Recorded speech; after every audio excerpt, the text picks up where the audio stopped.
הבטחתי לדבר אמת בקמפיין הזה. אז אסיים במה שידוע לנו היטב. לקחנו על עצמנו התמודדות קשה מאוד.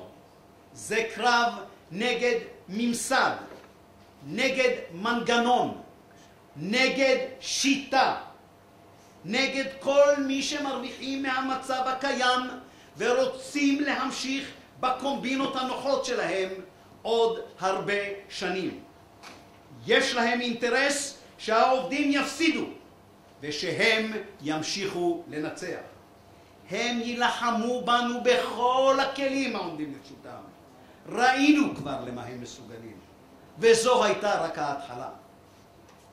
זה קרב קשה, אבל חבריי, זה לא קרב אבוד.